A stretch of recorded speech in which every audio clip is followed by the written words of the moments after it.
Bonjour à tous, nouvelle vidéo aujourd'hui et bien sûr vous l'attendez cette vidéo, un Recordbox 704 est sorti ce matin. Voici la vidéo et donc avec les nouvelles fonctions, trois nouvelles fonctions importantes à mon avis. Les nouveaux stems avec un nouveau moteur, je vais vous montrer tout ça dans cette vidéo. On a la recherche des doublons, très efficace, pareil, démonstration dans cette vidéo. Et le Groove Circuit qui est disponible pour tous les contrôleurs via souris, effectivement mais j'essaierai de vous faire un mapping pour le Flex 10 et pour le AZ si j'arrive à me le faire prêter.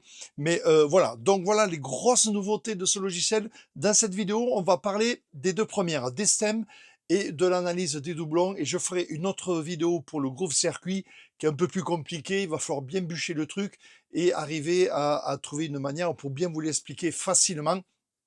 D'ici là, j'espère que j'aurai fait le mapping pour le Flex 10 et que j'aurai fait le nouveau pack d'icônes, car il y a des nouveaux icônes à rajouter, mais j'en parle dans cette vidéo. Voilà, donc, première vidéo sur cette version du Recordbox qui est quand même très intéressante. Ils l'ont appelé 704. Vu les nouveautés qu'il y a, la correction des bugs qui a été faite, il n'y a plus aucun bug, ni d'affichage, ni rien d'ailleurs. Donc moi, personnellement, je l'aurais appelé la 7.1 parce que beaucoup de nouveautés là-dessus, et là, c'est sûr que tout le monde va passer dessus. Première vidéo de cette version de Recordbox 704, on y va tout de suite.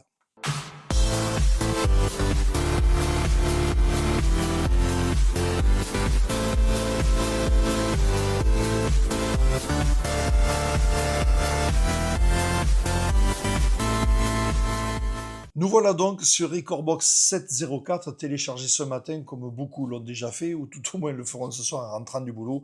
Voilà, donc plusieurs améliorations de tous les bugs qu'on avait d'affichage, de lenteur au niveau column view. J'en avais déjà parlé, regardez si je clique ici, c'est un peu long. Mais ils ont quand même sacrément amélioré le truc, vous voyez, donc on va dire que c'est jouable au jour d'aujourd'hui, il n'y a pas de problème, ça marche, regardez, ça marche beaucoup mieux. Si jamais vous avez besoin de vous servir de cette colonne view, il n'y a pas de problème, ça fonctionne maintenant. Au niveau des nouveautés, première nouveauté, on a les stems, une amélioration des stems avec le téléchargement d'un nouveau moteur de stem. Deuxième nouveauté, on a affiché tous les fichiers en double.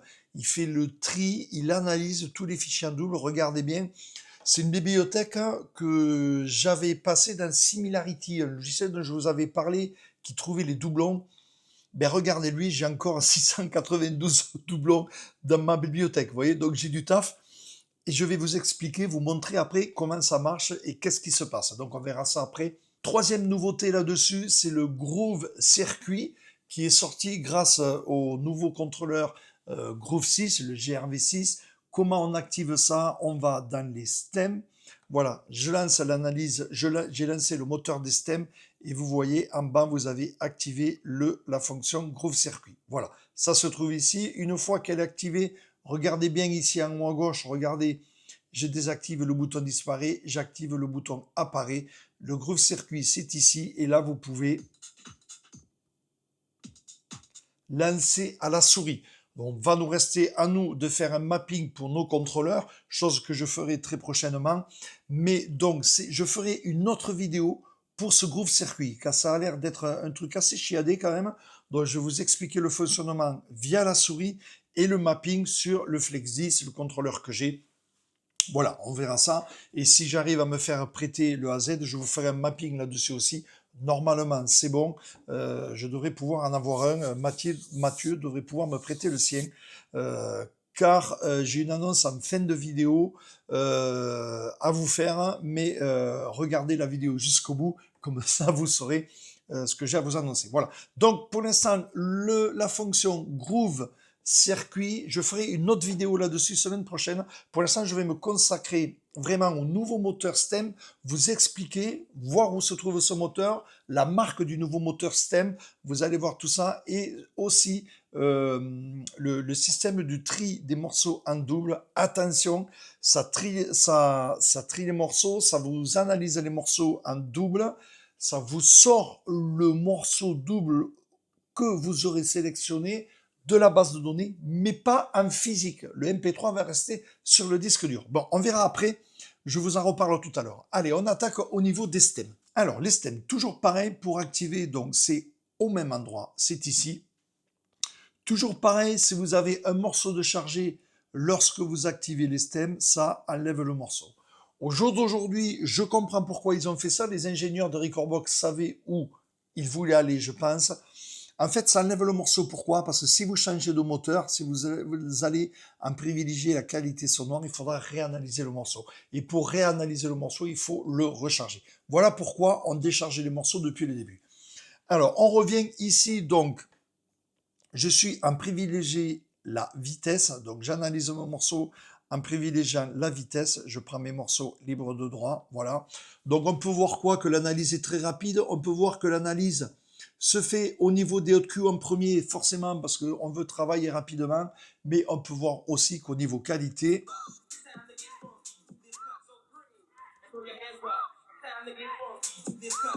voilà, on voit qu'au niveau des vocales, surtout, on a comme si on avait un phasing derrière. C'est un filter phasing et c'est pas net, net, net, mais ça, on le sait. Voilà, donc on travaille avec quel moteur? On travaille avec le moteur splitter. J'en avais déjà parlé dans une vidéo précédente. Je vous rappelle, les moteurs se trouvent dans le dossier Models, qui lui-même se trouve dans votre bibliothèque application support Pioneer Recordbox 6. Voilà. Sur Windows, c'est dans Utilisateur, AppData, Roaming, Pioneer Recordbox, ainsi de suite. Voilà. Donc le moteur est là, effectivement. Donc pour le stem, pas propre, mais une analyse rapide, comme vous l'avez vu, ça se passe ici. Voilà, vous voyez, il analyse vraiment très rapidement au niveau des hot Q, mais ça, on le savait. On va passer sur le nouveau moteur de stem. Comment on y va? Il suffit de cliquer sur privilégier la qualité sonore. Donc, qu'est-ce qu'il me dit là? Il me dit déjà qu'il faut sortir le morceau. Donc, on va dire oui. Et là, il me dit qu'il va télécharger un nouveau moteur d'analyse stem. Voilà, donc je le télécharge. Un moteur qui fait 180 mégas compressé. Une fois décompressé, vous allez voir la différence de taille du moteur haute qualité avec le moteur basse qualité. On va dire ça, ou on va dire le moteur haute qualité avec le moteur rapide. Voilà, on va plutôt dire ça, parce que c'est moins bonne qualité, mais c'est pas non plus de la basse qualité. Donc, qu'est-ce qu'on voit là? Je vais dans mon dossier Models, là où se trouvent les moteurs, et on peut voir qu'on a un Demux qui vient de se rajouter. On avait le splitter, le moteur rapide d'analyse, mais de moins bonne qualité, et on a le moteur Demux, donc analyse plus lente, mais de meilleure qualité. Donc, il n'y a aucun problème là-dessus. Demux, c'est quoi? Ben regardez, je suis sur mon navigateur, voilà, Demux, c'est de l'intelligence artificielle dans l'analyse dans l'analyse des tracks. Voilà. Donc, le dossier Demux, on va jeter un petit œil. Il fait 335 mégas de mémoire. Le dossier Splitter, 158 mégas. Voilà. Donc, on voit qu'un dossier est plus gros, avec un moteur plus puissant et de meilleure qualité. Et là, regardez bien au niveau de mon analyse. Regardez, je lance l'analyse et on voit que ça ne va pas analyser le hot Q, les hot Q en premier, ça analyse en suivant le morceau et on voit bien que c'est beaucoup, beaucoup, beaucoup plus lent. Hein. Ben alors, au niveau qualité, ben regardez, il a analysé le vocal, on peut y aller de suite.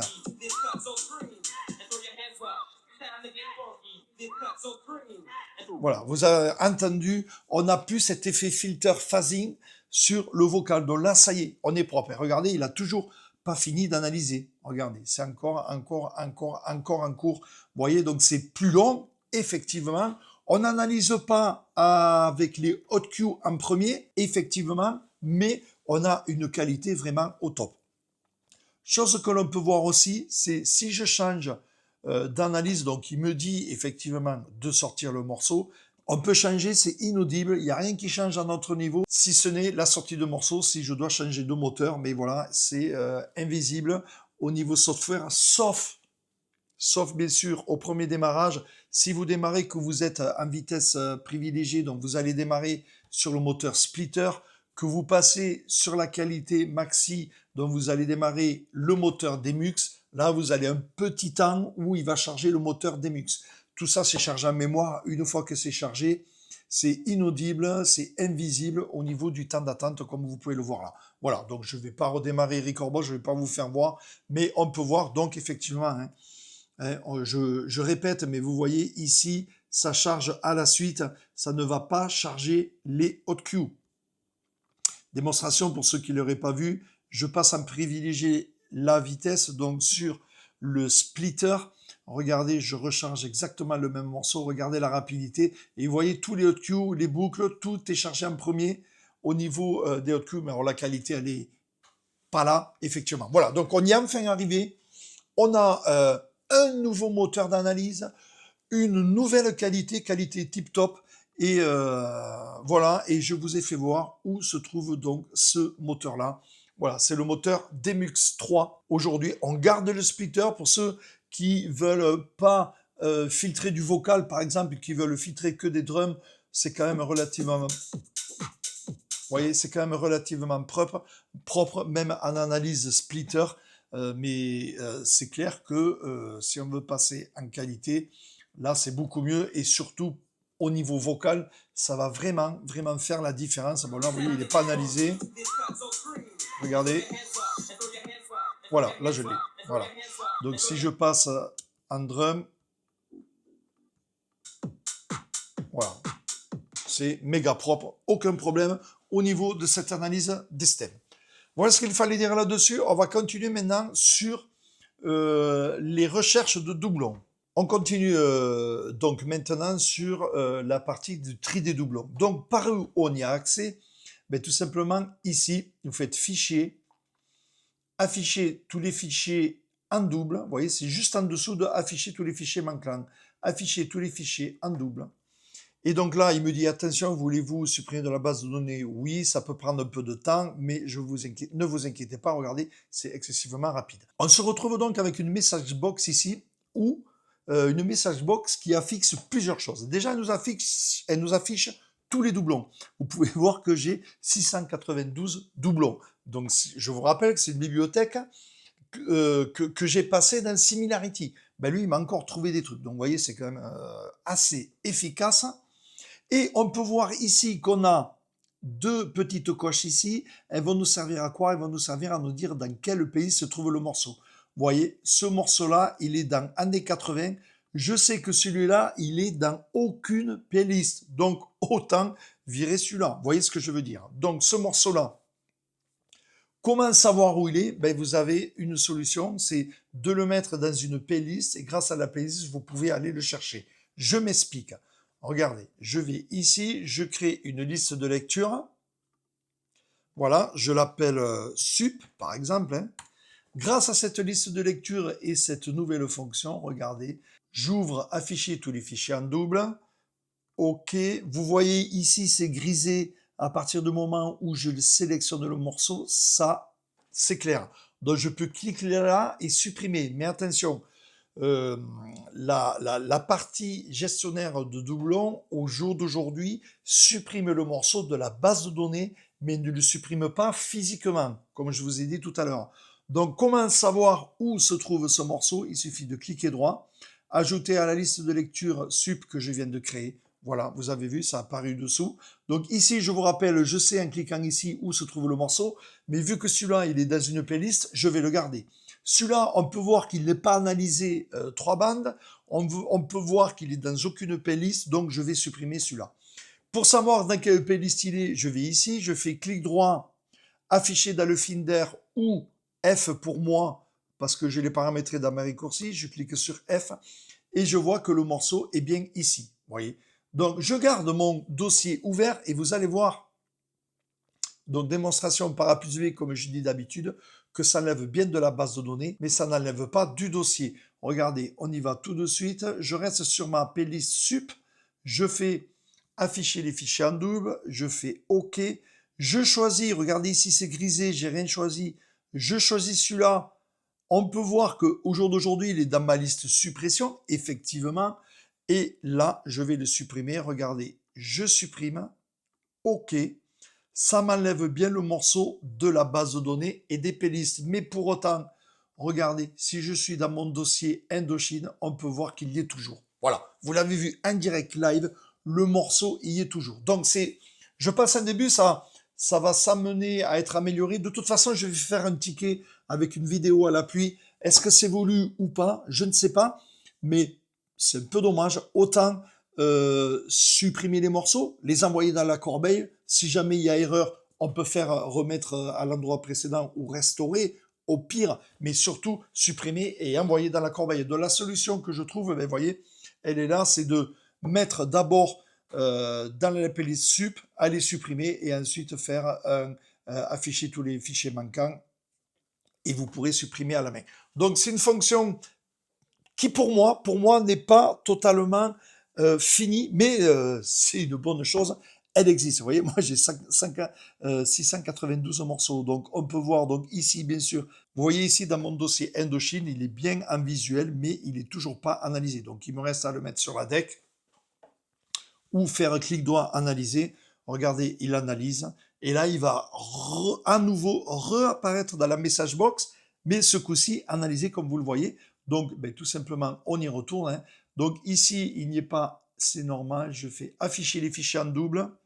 Je fais OK. Et vous voyez, 3 nuits par semaine, je l'ai analysé. Mais il est toujours dans aucune playlist. Donc, c'est bien celui-là que je vais supprimer.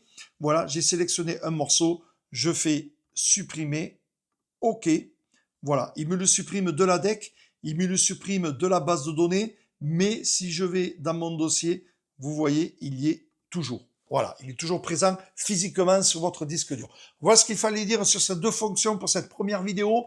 Prochaine vidéo, donc, je vais vous parler, bien sûr, de cette nouvelle fonction Groove Circuit et je vous donnerai en même temps les nouveaux icônes colorées avec celui-là. L'annonce de fin de vidéo, la voici, donc fin du mois d'octobre, le samedi 26 et le dimanche 27 octobre, il y a un salon à Paris, comme chaque année, mais cette année, ils vont innover, ils vont rajouter une partie DJ, audio et light. Voilà, donc comme vous pouvez le voir, Paris Audio Vidéo Show, mais cette année, ils rajoutent un étage pour les DJ. Donc, je serai présent dans le stand Alpha Theta Pioneer DJ avec Mathieu Gillet, donc le directeur, et d'autres DJ, bien sûr DJ Antonin, que vous connaissez certainement, Axel Parel aussi, et David Avril. Voilà, on va se retrouver tous les 5 donc sur le stand Pioneer DJ Alpha Theta et on pourra vous expliquer et vous montrer les nouveaux matériels ainsi que les anciens, bien sûr, mais vous pourrez voir et toucher le Groove 6, vous pourrez voir et toucher le XDJ AZ et on sera 5 pour vous expliquer. Donc, on attend beaucoup de monde, bien sûr.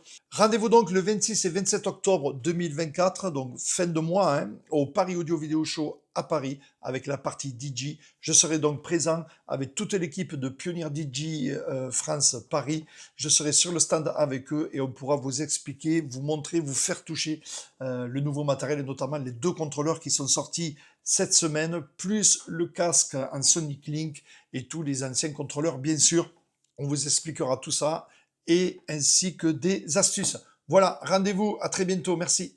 Voilà, vous avez vu, donc tout est bien expliqué. On se retrouve très prochainement donc pour la partie 2 hein, avec la partie Groove Circuit, bien sûr. Voilà, vous avez vu dans les nouveaux thèmes, vous avez pu écouter. La qualité est vraiment beaucoup mieux. On arrive enfin grâce à ces 2 moteurs d'analyse des thèmes. Au niveau de l'annonce, vous l'avez vu aussi en fin de vidéo, donc on se retrouve le 26 et 27 octobre sur le stand de Pioneer DJ France Alpha Theta à Paris au Palais des Congrès. Donc je serai avec toute l'équipe pour vous accueillir et expliquer donc le matériel. Et il y aura bien sûr le Groove 6 et le XDJ AZ. Les 2 contrôleurs seront là, plus tous les anciens matos bien sûr. Mais je serai donc sur le stand Alpha Theta Pioneer avec toute l'équipe et on vous attendra à bras ouverts pour vous expliquer tout ce nouveau matériel. On se retrouve très bientôt donc pour la partie 2 de cette vidéo sur ce Recordbox 704.